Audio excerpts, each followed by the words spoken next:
A graça e a paz de Cristo Jesus esteja nos mantendo sempre conectados, sempre unidos, sempre dentro da vontade do Pai. Amém? Porque não há nada melhor que o nosso Deus. Eu agradeço a Deus, eu louvo a Deus por essa oportunidade. É para mim uma honra imensa estar com vocês nessa tarde, podendo compartilhar de um momento de adoração com tanta liberdade.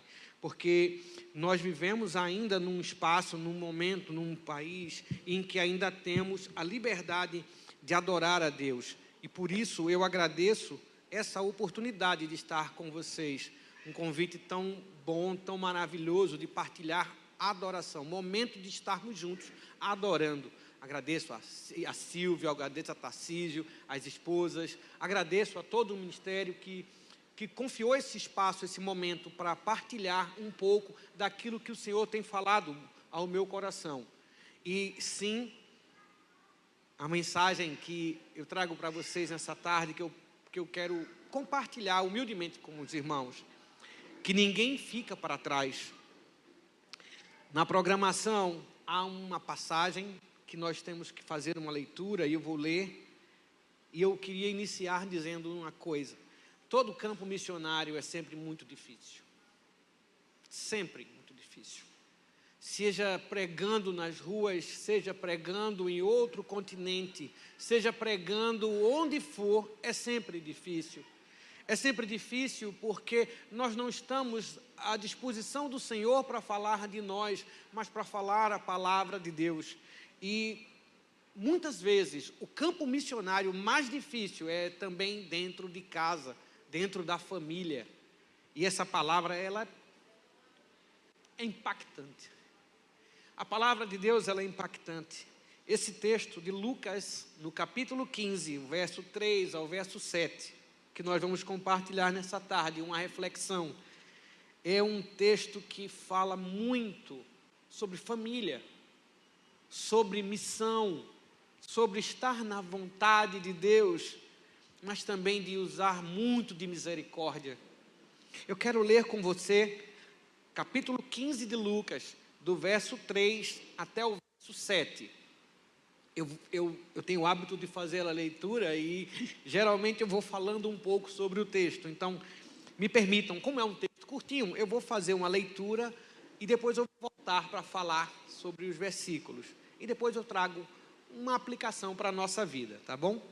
Lucas registra, o evangelista registra no capítulo 15, verso 3 ao 7, ele diz assim: foi então que Jesus lhes propôs a seguinte parábola: qual dentre vós é o homem que, possuindo 100 ovelhas e perdendo uma delas, não deixa no campo as 99 e vai em busca da que se extraviou ou perdeu, até que a encontre?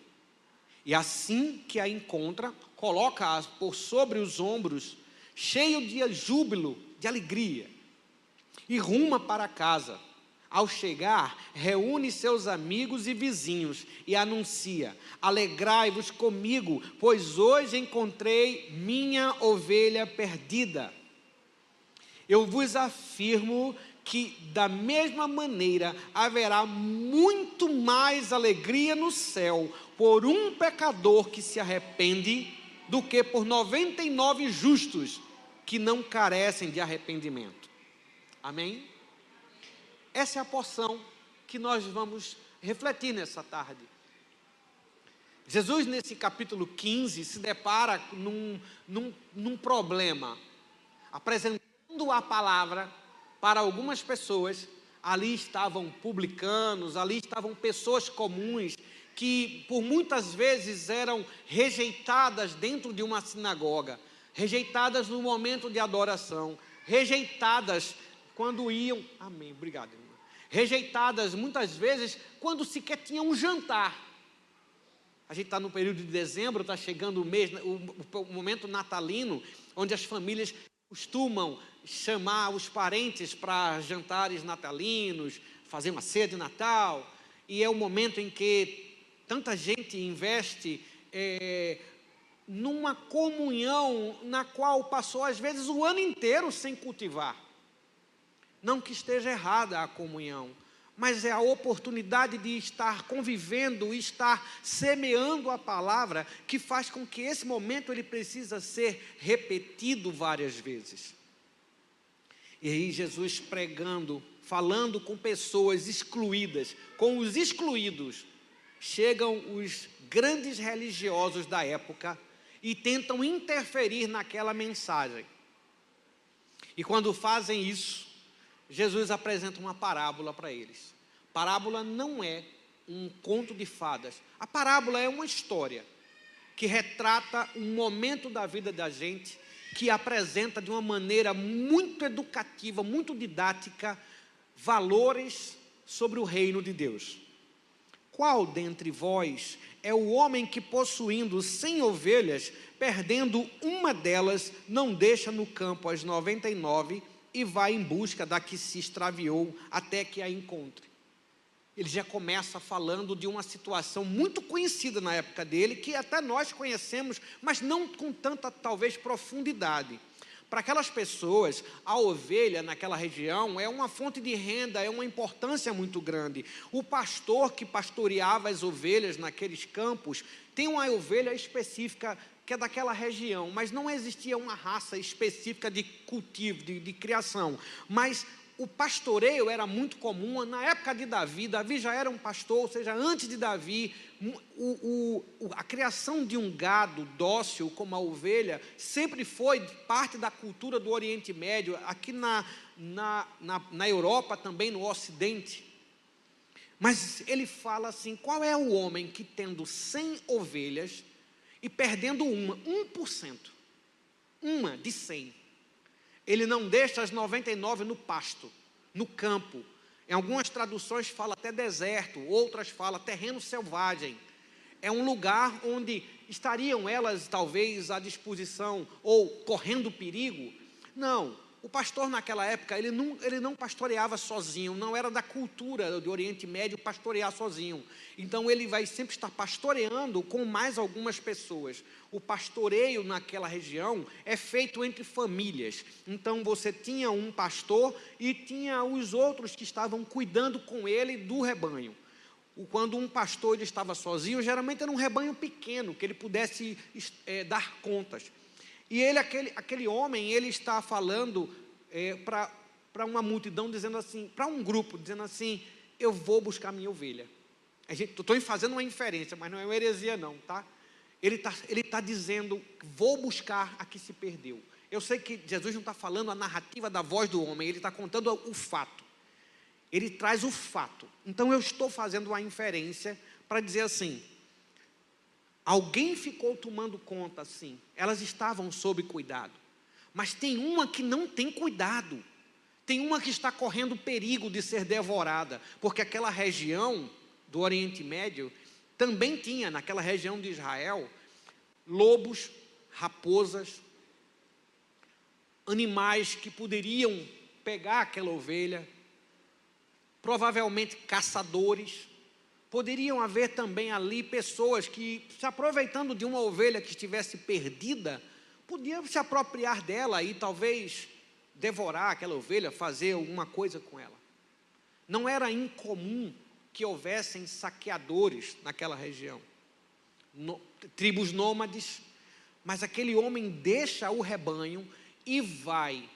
E aí Jesus diz: qual é o homem que possuindo? Ele não está falando de uma equipe, ele está falando do bom pastor. É claro que eu sei que é sobre ele e vocês já entenderam. Mas quando ele vai buscar a ovelha que está perdida, isso fala sobre pertencimento, fala sobre uma responsabilidade sobre as ovelhas que ele possuía. Isso fala também de um vínculo afetivo. Isso fala para nós sobre uma proteção e um cuidado. É o fato de que nenhuma ovelha é descartável. E quando ele fala isso, qual é o homem? Todos ali estavam entendendo, porque eles compreendiam, isso não era uma coisa incomum, que um pastor fosse resgatar uma das suas ovelhas. Por isso ele diz: qual é o homem entre vocês que, tendo 100 ovelhas, se uma se perde, ele não vai resgatá-la?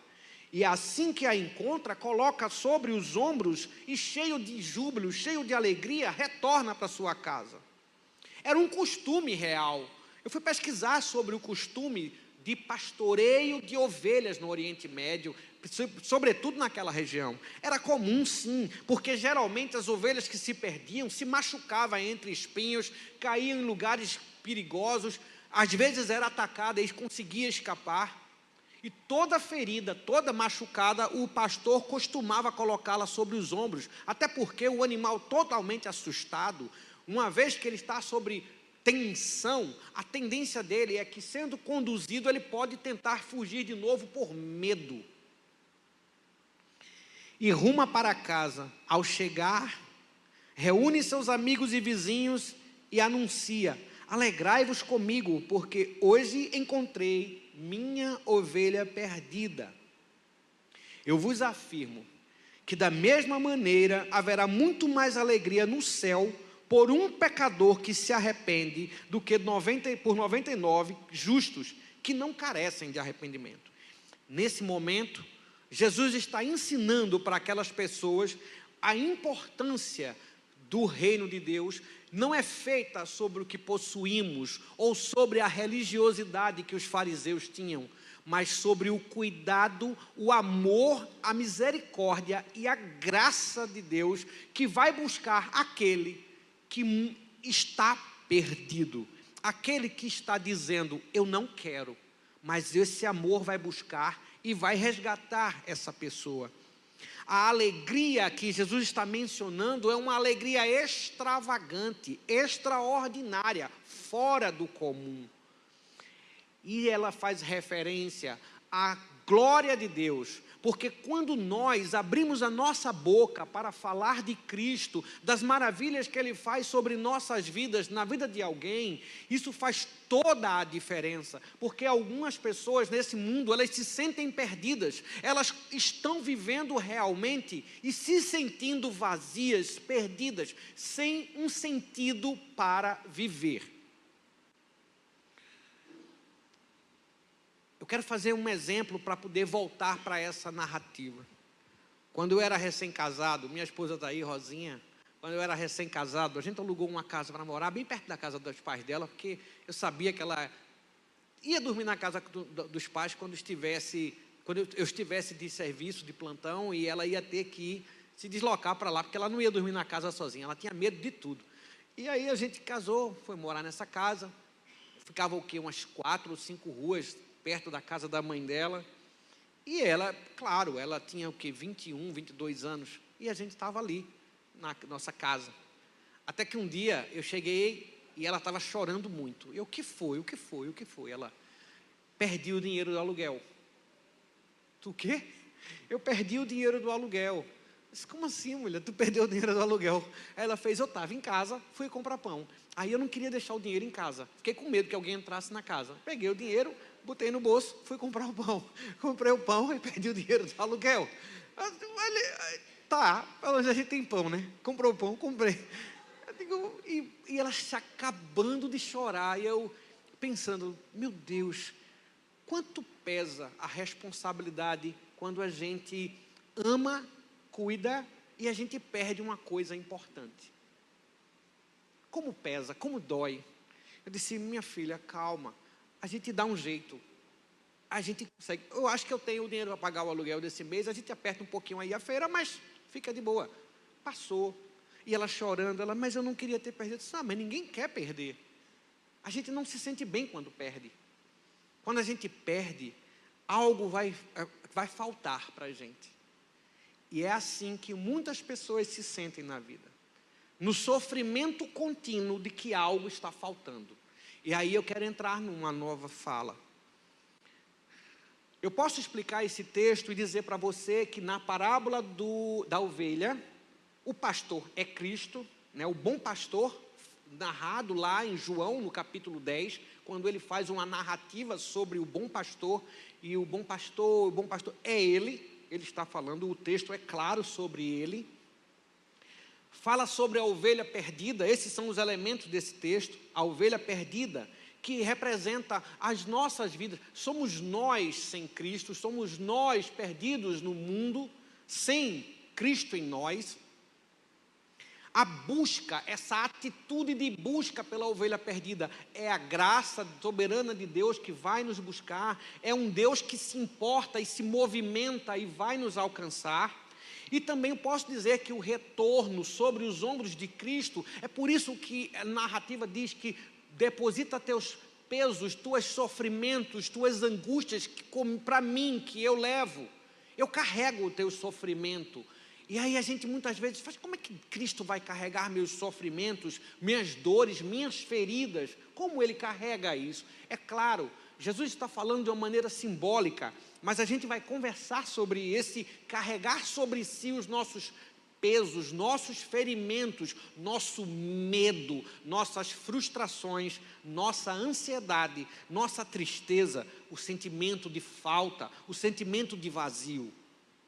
E a alegria do céu é porque a salvação é uma festa maravilhosa, porque a vontade de Deus, ela é imparável, ela é imensurável, mas quando Deus, que se alegra com a reconciliação, Ele toca nos nossos corações e nós realmente passamos a ter com Ele a relação que devemos ter com Ele, uma relação de entrega verdadeira, de confiança, há uma festa no céu. Cada vez que você entende a palavra de Deus e vive na confiança na palavra de Deus, o céu está em festas, porque você não está se perdendo.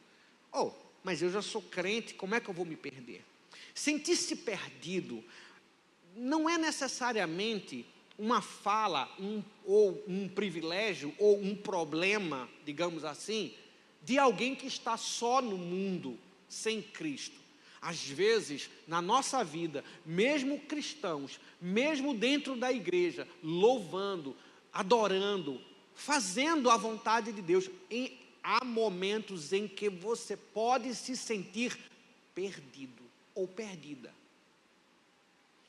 E aí, muitas vezes, por vergonha, a gente tende a não procurar uma ajuda, ou buscar até oração, ou até mesmo sentar e conversar com o pastor e abrir o coração e dizer: pastor, eu estou vivendo uma angústia muito grande, eu não sei o que está acontecendo. Tem muita gente que tem tanta vergonha e medo de dizer uma coisa dessas, que diz assim: não, se eu fizer uma coisa dessa, eu chego na igreja, todo mundo adorando, todo mundo está na unção, está todo mundo muito bem, se eu fizer uma coisa dessa, vai também dizer: você, esse julgamento é da pessoa contra ela mesma, e ela está sendo enganada por uma seta maligna.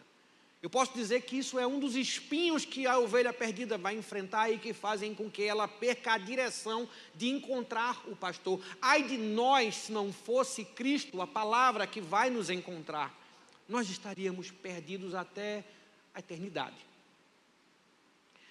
Muitas vezes a ideia do perdido é quando há uma falsa impressão de que não temos propósito nem significado nessa vida. Às vezes é um conflito de identidade, às vezes é uma dificuldade de planejar futuro, de tomar decisões importantes. Sabe, a sensação do vazio, ela pode acometer mesmo nós enquanto cristãos. Esse sentimento é muito comum, inclusive, nos adolescentes. Hoje nossa vida é tão corrida que quando a gente chega para um adolescente de 14, 15 anos, é natural que a gente pergunte para o adolescente: e aí, quer fazer o que da vida? E se for menino, coitado, aí é que a gente pressiona mesmo, a gente chega e diz assim: e aí, como é que você está? Está tudo bem? E aí, você vai fazer o que da vida? Está terminando já o ensino médio, fez o Enem, e o adolescente só falta tremer as pernas, porque ele não sabe o que ele quer. Não, eu penso em fazer... Eu vejo cada coisa. A adolescente diz assim: eu quero fazer neurociência e tal. Mas você sabe como é que trabalha um neurocientista? Não, mas eu quero. Gente, são apenas pessoas que estão tentando encontrar um espaço para elas. Elas estão confusas. Aí às vezes chega uma mãe e diz assim: pastor, eu estou com um problema. Minha filha queria fazer medicina, desistiu, agora quer fazer veterinária. Desistiu, quer fazer farmácia. Desistiu, quer fazer... fisioterapia, desistiu, quer fazer TI. Por que essa menina está muito confusa? Eu disse: calma, gente, olha, é uma adolescente, ela está com medo, ela não tem a obrigação de acertar aos 16 anos o que ela quer fazer para a vida toda. Me permita, aos 14 anos você sabia exatamente o que queria fazer?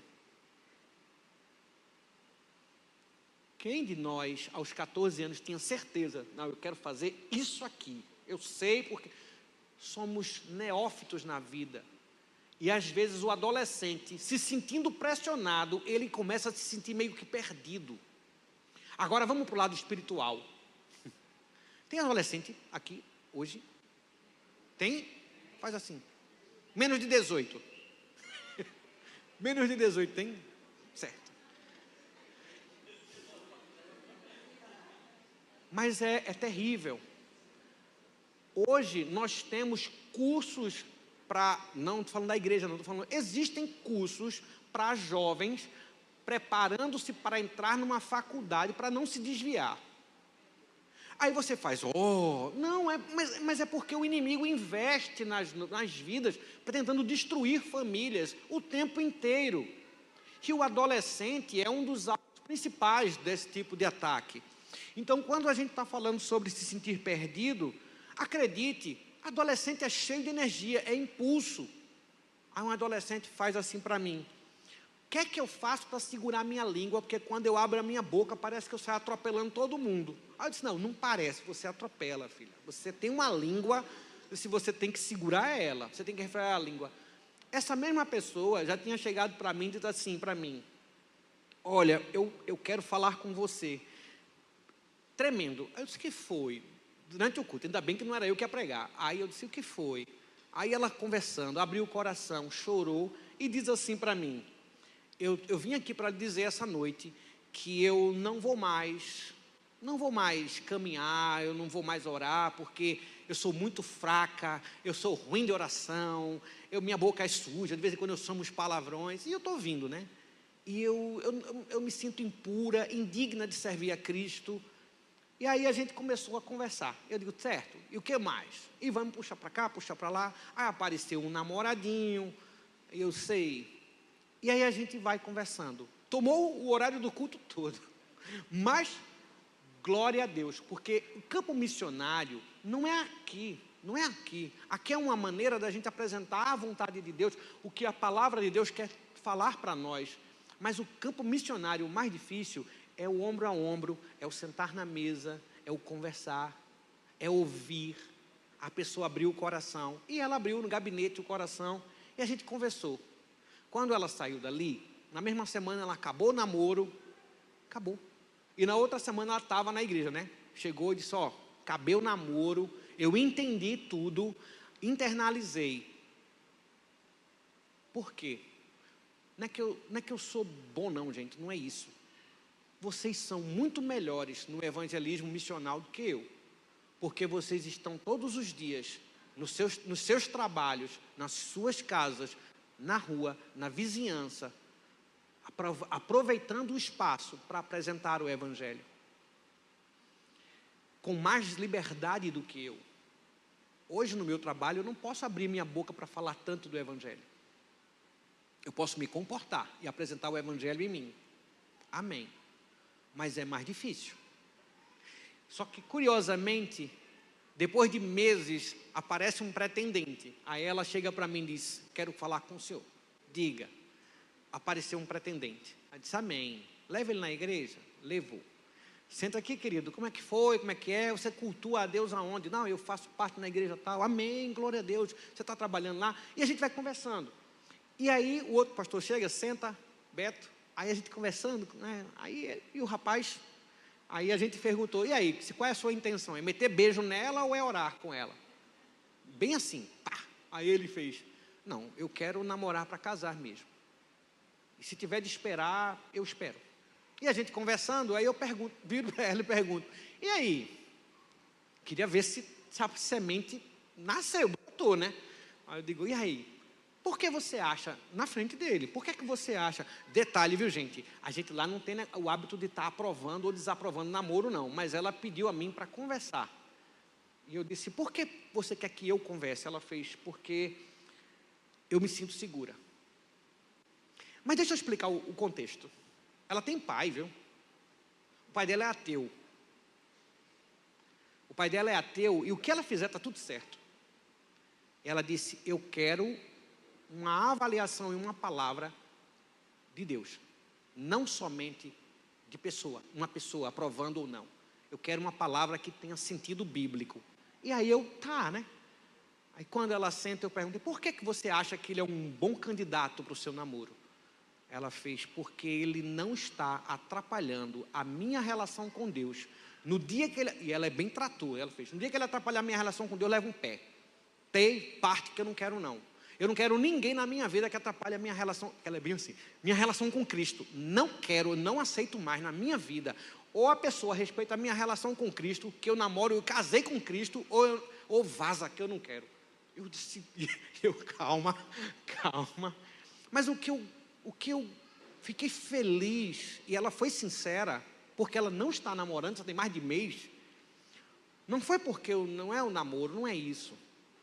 É porque ela não está mais, ela entendeu que ela tem pertencimento e ela não está mais se sentindo perdida, mesmo crente. E como é que a pessoa se sente perdida? Eu dei um exemplo e eu vou dar outros, mas não de intervenção. Essa moça passou um tempo se sentindo perdida, porque mesmo indo para a igreja, mesmo estando conosco, mesmo adorando e louvando, ela cometia erros. Aquele louvor que vocês falaram, não atirou a pedra. Muita gente, e não é com 20 anos, 21, tem gente muito mais madura, que às vezes tem a impressão de que para estar servindo a Cristo, para estar na igreja, tem que ser perfeito. A gente não tem que ser perfeito, a gente tem que aceitar que Cristo nos põe nos ombros e nos trata, e a gente vai se deixando tratar, porque às vezes é difícil para uma pessoa que nunca teve ter. O que é que eu quero falar com isso? Imagine você, alguém que não teve o amor de um pai ou de uma mãe, e eu sei o que eu estou dizendo, agora estar na igreja e ouvir a palavra, e ouvir de um Deus que conforta, que consola, mas quando chega em casa, depois do culto, ainda vibrando de alegria, vai descansar, e no dia seguinte tem que tomar certas decisões, e muitas vezes o colega do trabalho tem uma boca suja, ou tem um péssimo testemunho, e essa pessoa precisa usar o que aprendeu, mas às vezes ela é frágil, ela é influenciável, ela precisa de exemplos, ela precisa de pessoas para poder ela sentar e conversar, e juntar, e fazer com que a palavra ela tenha um sentido mais prático. Eu não estou dizendo que não tem, que não esteja acontecendo, mas há pessoas que vivem esse drama,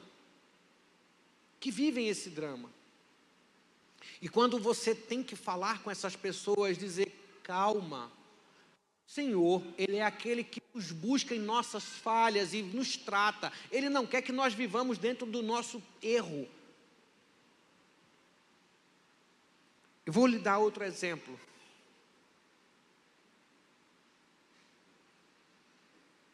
Um jovem, exemplo real, um jovem teve um atrito dentro da igreja.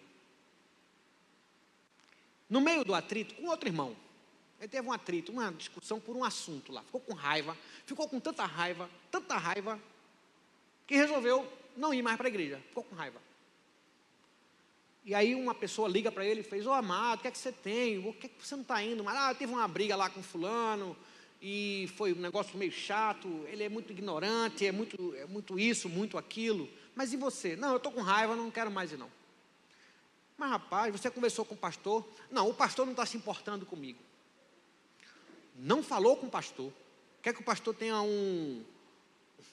eu não sei, como é, bola de cristal, tem a onisciência, um pouquinho da onisciência de Deus. O cara não falou nada com ninguém, está com raiva, sumiu, ainda sai queimando o pastor, dizendo, pastor não cuida de mim, porque eu não sou importante, mas se eu fosse, sei lá, se eu fosse um cara importante, se eu fosse do louvor, se eu fosse o tecladista do som, aí ele estava se importando, mas ele não se importa comigo. Aí você pergunta para essa pessoa, você falou com o pastor? Não, mas ele ficou sabendo. Como é que ele ficou sabendo? Eu não sei. Mas você está indo para onde? Está cultuando aonde, pelo menos? Já faz 4 meses que você não pisa na igreja. Não, eu estou com tanta raiva que eu não fui para igreja nenhuma. Aí você faz, mas vem cá, você está com raiva de Jesus ou você está com raiva daquele abençoado com quem você discutiu? E qual foi o motivo mesmo da discussão? O motivo foi isso. Aí você faz, tá. Isso é fácil de resolver. Não, mas eu não quero mais não. Eu não quero resolver não. O ego está inflado, o coração está inchado de orgulho e a pessoa não conversou com a liderança, não conversou com o pastor, ficou magoado, saiu da igreja, não está indo para a igreja nenhuma. Aí você faz, vem cá, mas por que tu não está indo para a igreja nenhuma? Não, porque eu estou com muita raiva. Sim, mas de Jesus? Não, é porque não tem porquê. Mas o porquê existe. O porquê é que essas mesmas pessoas, esse exemplo e o exemplo da outra pessoa, é porque as pessoas às vezes vão se perdendo numa leitura que é uma seta do inimigo, que Jesus nos alerta quando nos diz assim, não vos deixeis enganar. Nos fins dos tempos, vocês vão ouvir coisas que vai tentar desviar você do caminho. E aí, o que é que está tirando essas pessoas do caminho? Em alguns momentos, essas pessoas estão sendo iludidas por um vazio, um medo, uma raiva, uma sensação de abandono e não pertencimento. A coisa é a mesma, a valorização do ego, a valorização do eu. Alguns se desvalorizando demais e outros inflando demais e se sentindo vítimas de um problema que ele nunca compartilhou com quem podia ajudar a resolver. Os dois exemplos, as pessoas estão perdidas. E onde é que entra a gente, igreja, nesse exemplo do bom pastor? Primeira coisa, é que o pertencimento, o que nos torna rebanho de Cristo, o que nos torna ovelhas do Senhor, é que Ele é o nosso dono. Deus não se alegra com perdição, ainda que seja uma perdição de ideias, que as pessoas fiquem se sentindo péssimas, porque eu não posso adorar a Deus, porque eu não estou sentindo mais a mesma alegria que eu sentia antes. Abra a boca, adore, vamos adorar o Senhor. A reconciliação com Cristo, ela é verdadeira, ela é real. O céu se alegra muito mais por um único pecador que se arrepende, que é restaurado, que está no processo de recuperação, do que por uma multidão que já está em recuperação, que já está em lugar seguro. A igreja é um lugar seguro, mas é um lugar seguro porque o dono do rebanho, ele está com o rebanho. O bom pastor está sempre retornando quando vai buscar uma ovelha perdida. Somos ovelhas pertencentes a Cristo. Mas como igreja, temos uma responsabilidade, porque nós somos pessoas, e sendo pessoas, nós muitas vezes nos deparamos com pessoas perdidas, e às vezes a gente não tem paciência, às vezes nos falta paciência. A gente conversava ali sobre filhos, e coisa curiosa, eu tenho 2 filhas, elas estão vindo de férias, uma chegando de São Paulo agora dia 18, e a outra chega na madrugada do dia 19, dia 18 para 19, vindo do Paraguai. Aí elas 2 vão se encontrar em casa, uma chega de noite, a outra chega de madrugada. A mais nova é muito diferente da mais velha, muito diferente. A mais nova é mais contida, é mais silenciosa. A mais velha, parece que ela tem uma bateria extra elétrica. Hoje, graças a Deus, ela está casada, o marido dela que lute. Que lute, que ela acordou ele 3 horas da manhã, ei, ele, que foi? Ela, vamos andar de bicicleta, eu estou com uma energia aqui. Ele fez, 3 horas da manhã, ela fez, bora. Ele, mulher, a gente está em São Paulo, tu quer andar de bicicleta? Então pronto, sem bicicleta, vamos correr. Se não tiver lugar para correr, a gente desce para a esteira. Parecia aqueles hamsters que não param assim. É uma energia que a mais nova, ela ama dormir. É mais aquela menina mais zen. Mas acredite, lidar com 2 pessoas diferentes dentro de casa sempre foi um desafio muito grande. E apresentar Cristo. Porque a mais velha era do tipo assim, por que é que eu não posso ir na festa de minha amiga fulana de tal? O que é que vai ter na festa lá? Vai ter bebida, pagode. Eu digo, não vai, você não vai. Sim, mas o senhor não diz que a gente tem que ser luz? Eu digo, ei, não me enrole não. O que você está querendo não é brilhar. Você está querendo é me enrolar. Já a mais nova era muito diferente. A mais nova não era muito de ir para lugares, não. Ela era mais de trazer as amigas em casa. E curioso, meu irmão, é impressionante. As amigas da minha mais velha eram elétricas, são elétricas iguais a ela. A da mais nova, tudo calminha. E gostavam de comer muito, viu? Porque quando chegava lá em casa, tio, a gente pode pedir uma pizza? Pode. Aí vinha, pedia 3, 4 pizzas. Eu digo, misericórdia, acabou com o meu cartão. Onde é que eu chego com isso? Um dia, a gente conversando, a mais nova chega e abre o coração e fala de como ela se sentia às vezes triste em algumas situações dentro de casa. E a gente, mas como assim? A gente sempre esteve com você. Ela fez, mas é assim que eu me sinto. Ontem, a gente estava no culto de oração e uma adolescente foi, que é amiga da minha filha, chegou lá e deu um testemunho e disse assim, às vezes eu me sentia muito perdida, porque mesmo num lar crente, às vezes eu achava que não era amada. Eu achava que eu não era amada pelos meus pais, porque eu nasci e não fui planejada, mas era seta do inimigo. Eu hoje entendo que sou muito amada pelos meus pais, pelos irmãos aqui na igreja, por tia fulana, tio fulano, tal. E ela saiu nomeando assim alguns, e disse assim, gente, por vocês, eu me sinto uma família aqui. Acredite, o pertencimento dentro da vida cristã é algo muito marcante. É algo que é do rebanho. Enquanto igreja formada por pessoas que um dia fomos ovelhas perdidas, nós apresentamos em nós uma marca que é a palavra de Deus. O amor de Deus, ele é um amor ativo, ele é um amor que sai em busca. A ideia de um Deus sentado numa cadeira, assistindo a gente e que não se mexe, isso não é uma ideia real. A verdade é que nós temos um Deus que tem um coração humilde e manso e que sai do lugar de conforto para ir para uma cruz, que sai do lugar dele de descanso para ir atrás de quem se perdeu, para ir atrás daquela ovelha que um dia sentou no banco e agora está fazendo besteira, e que no dia que a igreja faz o acampamento de carnaval, não quer vir para o acampamento, porque quer ir pular no galo da madrugada, e você fica arrancando os cabelos, dizendo, meu Deus, meu filho na igreja era uma bênção, e agora está se perdendo. Não fica ninguém para trás. O Espírito Santo que um dia tocou nesse coração, vai buscar também. Então em nós cabe o refletir a palavra de Deus. A palavra é Cristo, a palavra que está mencionada lá em João 1, que diz, no início era a palavra é Jesus, a palavra que um dia criou o universo é Jesus, a palavra que criou as luzes e organizou todos os astros é Jesus, a palavra que condena é Jesus, mas a palavra que resgata, que ama, que perdoa é Jesus.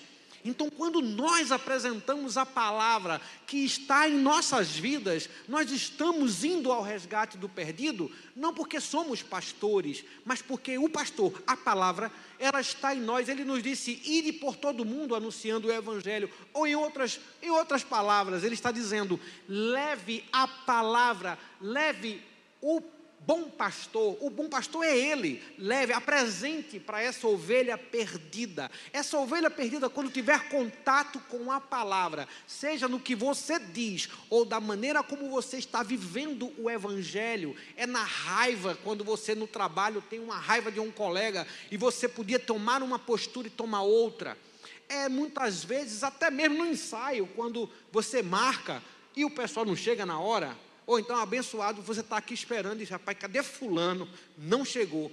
Meu irmão, a gente precisa, porque aconteceu alguma coisa? Não, aconteceu, não dê nem desculpa, diga, irmão, perdão, eu me atrasei.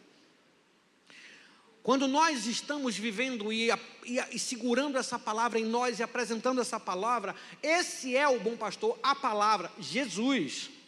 Nossa responsabilidade enquanto igreja é apresentar a palavra àqueles que se sentem perdidos. É por isso que muitas vezes alguns de nós são muito zelosos, mas às vezes a gente precisa ser, não é conivente, mas acolhedor.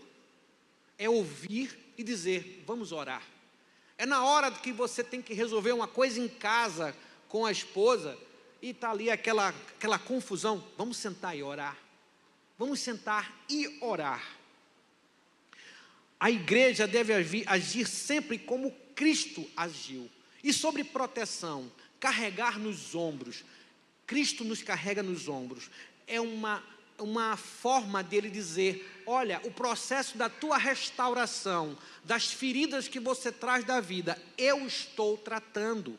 Então, quando nós apresentamos a palavra, nós estamos apresentando aquele que restaura, aquele que sara, aquele amor vivo, aquele amor ativo, aquele amor intencional, que ele não espera. O amor de Cristo, o amor, ele não espera, ele é ativo, ele é intencional e ele vai atrás.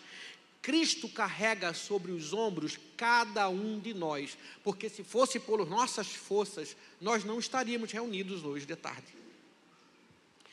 Cada ovelha é preciosa no rebanho de Cristo. É preciosa porque ele tem um vínculo conosco. Não teria sentido entregar a vida numa cruz e derramar sangue e sentir dor, se não fôssemos amados verdadeiramente por ele. Cristo tem mais prazer em recuperar do que punir. Às vezes nós, quando nos deparamos, dentro da nossa cultura, quando a gente se depara com situações de erro, com as situações equivocadas. Fui ligar o carro, a gente ia sair para uma reunião com o Beto e Léo. Aí quando a gente vai ligar o carro, minha mulher tinha saído com o carro de tarde. Aí eu encontrei com ela, que eu larguei, aí vamos lá, vamos. Cadê? Aí ela fez, eu não fiz nada errado. Eu disse, oxe, eu não disse nada. Ela, mas vê aí o que foi, eu acho que é bateria. E eu, tu deixou alguma coisa ligada? Ela fez, eu não fiz nada errado. Eu, não, tá certo. E a gente para assim, fica, a cabeça deu uma bugada assim, né? Eu disse, meu Deus, será que ela está entendendo que eu estou reclamando com ela? E aí eu, não, tá certo. Vamos de outra coisa, vamos de outro jeito. A gente acabou indo, deu certo. A gente ainda se perdeu, ainda botei o endereço errado, o Uber foi para o outro lado, a gente teve que andar um bocado numa rua deserta, mas chegamos bem, graças a Deus, foi divertido, no final deu tudo certo. No final das contas, quando o termômetro da gente ver como nós estamos, é como igreja, é quando a gente tem que lidar com um problema. O pastor Beto diz uma coisa engraçada lá, ele diz assim, quando vocês dizem que me amam, é massa. Eu quero ver você dizer que me ama quando você estiver com raiva de mim. Com raiva, eu quero ver seu amor como é. No dia que você se chateia comigo. Aí eu pensando, né? Como é que vai ser? Porque no dia que Rosinha está com raiva de mim, o bicho pega. Ela olha para mim assim, eu já saio de fininho. Eu sei como ela me ama. Mas é verdade. Enquanto igreja, e quando alguém nos faz o mal mesmo durante os nossos momentos de comunhão, como nós agimos? Nós apresentamos aquele que resgata e põe sobre os ombros e lembramos que um dia essa mesma misericórdia nos alcançou? A parábola da ovelha, ela prova que nenhuma ovelha de Cristo fica para trás, porque independente de como nós nos perdemos, de qual foi a oportunidade de nos perdermos muitas vezes, esse que vai ao nosso encontro é a palavra e é o amor, é a justiça e é aquele que se importa comigo e com você. A salvação é segura, a salvação ela é real, ela é verdadeira. A salvação que o Senhor traz para as nossas vidas, Ele não toma de nós, Ele é aquele que olha e cuida e vai ao nosso encontro com muito carinho e cuidado, e claro, com justiça. Mas não é um Cristo que vive punindo as nossas vidas por nossos erros. Ele vai muito mais para nos ajustar. Durante muitos anos da minha vida, eu não conseguia, quando jovem, não conseguia entender exortação, disciplina. Eu achava que era uma maneira vingativa do pastor de botar a pessoa de castigo. De verdade, quando eu era jovem. Hoje, quando a gente está tratando uma pessoa e a gente vai falar sobre disciplina e exortação, é impressionante. A gente diz assim, teve um casal que a gente diz assim, a gente quer falar contigo, querido, depois do culto não, foi no final do culto, eu disse assim, ó, dá uma passadinha no gabinete. O casal foi. A gente entrou, estava eu e o pastor Beto lá, que a gente ia dar um presente para esse casal. Na verdade, a gente estava dando um presente para todos, né? Era um presente recorrente, assim, e a gente chamava cada um e falava e dava um presente, dava uma palavra de bênção. Foi um momento especial que a gente passou, e a gente estava lá. Quando o casal entrou com a criança, aí a gente, tá bem, meu irmão, o que foi que eu fiz? Nada, você fez alguma coisa? O pastor Beto olhou para mim, mas tu fez, aí eu, para dar uma pressãozinha assim, a gente está sabendo, meu irmão. Aí ele, o que foi que eu fiz? Eu disse, a gente está sabendo que você é uma bênção, que sua esposa é uma bênção. O que foi que aconteceu? Por que você está fazendo uma pergunta dessa? Aí ele olha e fala, sei lá, é porque disseram, não, a gente quer falar com você no gabinete. Eu disse, vem cá, e gabinete é só para levar pressão, é a câmara, como é que chama? Descompressão. Eu não entendi, querido. Você está vindo aqui, a gente quer te dar um presente, dar um abraço em você, dizer que nós amamos você, sua família, sua filha linda, que você tem sido uma bênção. E olha que esse irmão vinha faltando que só. E a gente assim, e dizer a você que tenha coragem, que se mantenha firme, não desestimule, não deixe de vir, não deixe de cultuar, não deixe de adorar. A gente estava dando uma palavra e orando pela vida dele. No final ele fez, meu irmão, que estranho, como ele nunca tinha vivido essa experiência, né? Aí ele disse assim, ele é novato, aí ele fez assim, eu não sabia como é ser acolhido. Como é ser acolhido. Acredite, meu irmão, existem pessoas que estão, inclusive aqui hoje, que vivem o melhor acolhimento da sua vida na igreja, no momento em que estão cultuando. Porque muitas vezes não tiveram um abraço em casa, um abraço do pai, um abraço da mãe, nunca tiveram um abraço verdadeiro, leve e espontâneo de amor. Então essa pessoa não conhece muitas vezes. Às vezes é vergonhoso dizer isso, dizer assim, olha, eu nunca tinha ganhado um abraço. Às vezes é vergonhoso, mas eu posso dizer uma coisa, Igreja de Cristo, essa palavra sobre as 100 ovelhas e aquela que se perdeu, é uma palavra sobre acolhimento, sobre uma palavra que resgata, sobre uma palavra que é viva e verdadeira, porque Ele não deixa ninguém para trás. É sobre Cristo, e a Igreja de Cristo vive com essa palavra, então compartilha essa palavra, apresenta essa palavra, porque muitas pessoas precisam experimentar do que você tem, do que você vive, do que você está experimentando. Não se deixe enganar por setas do inimigo que desprezam e menosprezam você e diminuem você. E também não deixe a palavra do inimigo inflar teu ego para você achar que é especial e é o único e só você. Não permita isso. Que Deus abençoe tua vida.